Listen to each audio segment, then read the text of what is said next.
Sorotan terhadap Inara Rusli kian mengeras setelah kemunculannya dalam podcast Denny Sumargo dan memantik gelombang reaksi emosional. Publik yang mengikuti perbincangan tersebut menilai penjelasan Inara justru memperkuat kontroversi lama.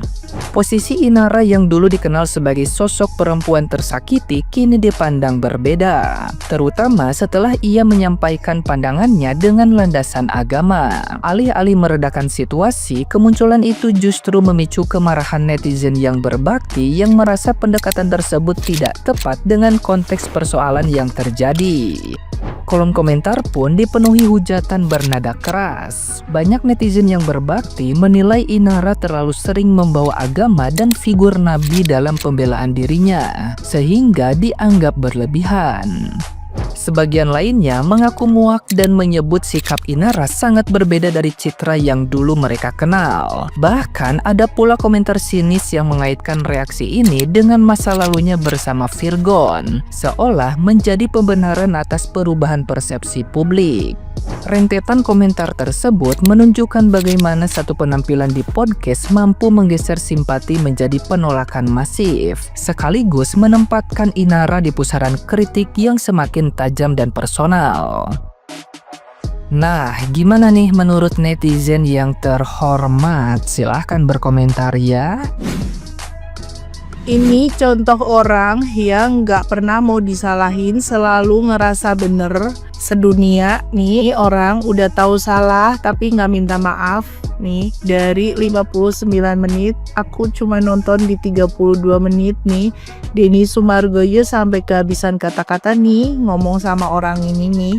Udah tahu salah tapi nggak ada kata-kata merendah, minta maaf, ngerasa bener, sedunia malah nyalahin orang. Mbak, dasku yo ngebul lihat podcastnya manipulatif sekali si Inarul itu. Inaroh. Iki ya, iki hot cream iki isi suara di tumplek kene nggon raine dekne niki. Iki pengenku hot cream iki sok numplek ning nggon raine dekne iki lho. Wah, tak oleh si hot cream sak rai-rai ngono piye. Isara. Uang kok ya ono ya, uang kok kaya ono kaya ngono ya, bentukane wis ngerusak rumah tanggane orang, merasa bener, merasa wanita baik-baik. Wah, gak ada perempuan baik-baik yang mau sama suami orang. Nah, kowe apa? Sekarang tuh memang lagi trennya membuat kesalahan kemudian mengatasnamakan agama. Buat salah bukannya minta maaf tapi berkedok agama. Kenapa? Apalagi aku tuh lihat podcastnya itu, Masya Allah, durasi begitu panjang ya kan, malah menggebu-gebu. Kenapa harus semua orang tahu? Lu kan yang salah. Harusnya lu yang minta maaf, sayang, cantik. Bilang aja, Mbak Wawa, aku minta maaf ya, aku nggak akan mengulangi lagi nih suami kamu, aku kembalikan. Paling nggak gitulah, paling nggak minta maaf lah, bukannya malah menggebu-gebu, malah agama lagi yang dibikin tameng. Nama Nabi, sahabat-sahabat Nabi, istri-istri Nabi ya kan? Ngapain lu? Sekarang korban jadi pelaku, kemudian maling, teriak maling. Enak ya berkedok atas sama agama? Enak banget kelihatannya. Yuk, nah enaknya harus gitu ya. Ikut-ikutan kali gak ya? Kali aja kalau buat kesalahan seperti itu dimaafin deh, ya kan? Pagi-pagi sambil makan sarapan, habis itu gue nontonin podcast beginian yang baru banget keluar dari Densu. Gue bahkan gak tau mau mulai dari mana. Di podcast tuh dia bilang kalau misal dia sama Insan tuh awalnya kenal cuma mau bahas bisnis tuh. Bisnis dalam sebulan dan nikah siri. Otaknya di mana? Dan pas nikah siri pun si Inara tuh gak tahu kalau Insan tuh udah nikah. Alasannya apa? Ya kan aku kira dia juga masih Gen Z, masih umur 26 tahun, gak ada kepikiran kalau dia udah nikah. Kayak what the fuck? Terus dia juga ngomong tuh di podcast kalau dia tuh sangat-sangat terbuka dengan poligami. Dia juga menyarankan poligami ke mantan suami dia, dan dia menarik kembali kata-kata dia yang gak ada cewek baik-baik di luar sana yang mau sama suami orang. Karena apa? Itu sama aja dengan dia menghina, katanya menghina syariat poligami dan istri nabi-nabi. Terus pas ditanya Densu soal CCTV itu, apakah benar CCTV itu kamu di sana segala macam gini-gini. Wah, jawabannya ngarang ngidul, gue kasih tau lo. Antara nggak jelas, ini harus ada proses hukumnya lah segala macam. Udah jelas-jelas elu, si Insan aja udah ngaku, kenapa masih nggak jelas apa yang nggak jelas. Pokoknya sepanjang podcast ini dia tuh kayak sama sekali nggak ada minta maaf, cuman mau membenarkan nama dia. Gila, dia jago banget ngomong, anjay, kayak si Insan, gila loh. Ini kata-kata juga keluar dari mulut dia nih. Kalau misal Insan atau suami dia atau suami kita itu bukan milik kita alias istri, itu merupakan milik Allah. Inti omongan dia tuh pokoknya kalau misal suami lu diambil orang atau misal istri diambil orang itu nggak masalah, karena apa? Itu milik Allah. Itu yang gue tangkap ya. Cuman kayak, hah, ini apa sih pelakor syariah? Jadi lu mau ambil aja. Bener-bener sepanjang podcast gue cuma merasa dia tuh mau membenarkan masalah poligami itu nggak masalah segala macem. Dan dikit-dikit bawa agama, dikit-dikit bawa nabi, bawa syariah, bawa apalagi bawa hukum, anjay. Gue nonton dia tuh berasa kayak gue cewek paling normal di dunia ini, sumpah.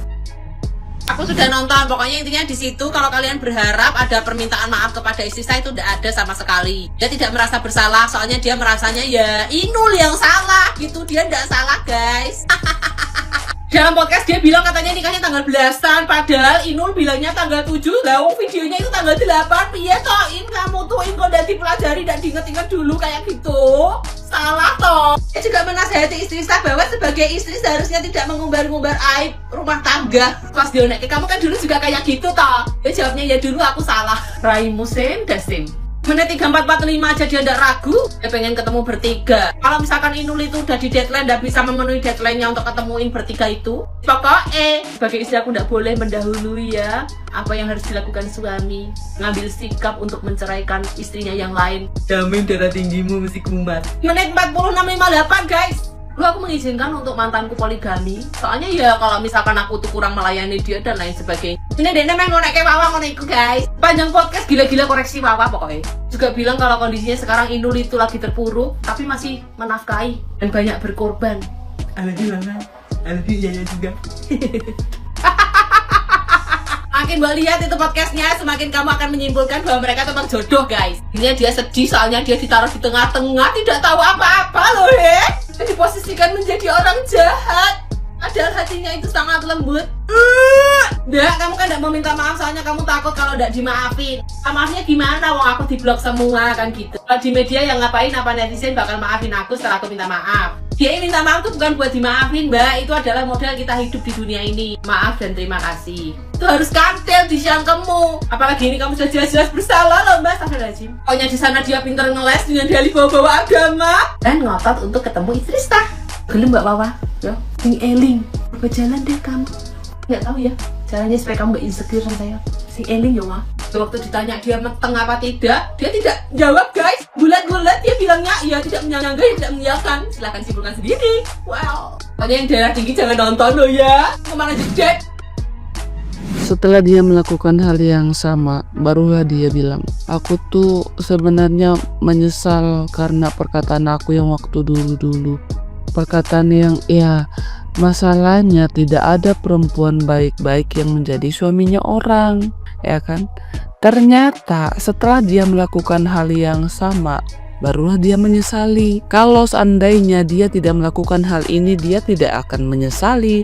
Dia tidak akan bilang, aku tuh menyesal, ternyata aku tuh sudah menghina istri-istri para nabi dulu. Ternyata ini adalah syariat, agama dibawa-bawa setelah terpojok. Padahal kan ada hadis yang bilang, atau ceramah-ceramah para ulama itu kalau aku nggak salah, dosa yang paling besar termasuknya adalah menghancurkan rumah tangga orang lain. Itu adalah salah satu dosa besar. Terus gimana pula kau bilang sekarang ini kau mau duduk cari solusi? Kalau mau cari solusi duduk bertiga, enak kali. Gimana dulu waktu posisi kau istri sah dulu yang diselingkuhin, ngamuk-ngamuk kau, ya kan? Menghina kau kan, ya kan? Diundang ke podcast merasa diri itu paling terzolimi, ya kan? Ya kan posisi kau waktu itu. Ya begitu juga si Mawa. Kalau kau yang merebut suami orang, ya wajar lah kau mencari solusi, pengen banget duduk bertiga. Kalau si Mawa mah gak ada solusi lagi. Kena video kalian pun sudah beredar, terus solusi apa yang mau diomongkan? Terus solusi ini, oke lah, Aku sudah melakukan hal itu. Sekarang kita damai ya. Aku nggak apa-apa jadi istri kedua gitu. Sementara si Mawar jijik bermaduan sama kau. Terus solusi apa? Solusi apa menurut kau? Nggak ada solusi selain kau masuk penjerong. Minta solusi. Dia ngerusak, dia minta solusi. Nggak ada solusi. Dari istri saya tuh nggak ada solusi. Orang si Mawar nggak terima, suaminya kau ambil ya. Mana ada solusi? Makanya jadi orang tuh jangan bodoh-bodoh banget. Kau bilang dirimu ketipu. Orang sepintar kau, setenar kau, masa bisa tertipu? Kan aneh itu. Tertipu dari mananya? Kalian masing-masing pemegang media sosial, ya kan? Masing-masing punya orang terdekat. Masa kau, sekarang kau bawa syariat lah. Apa itu? Nggak begitu ceritanya.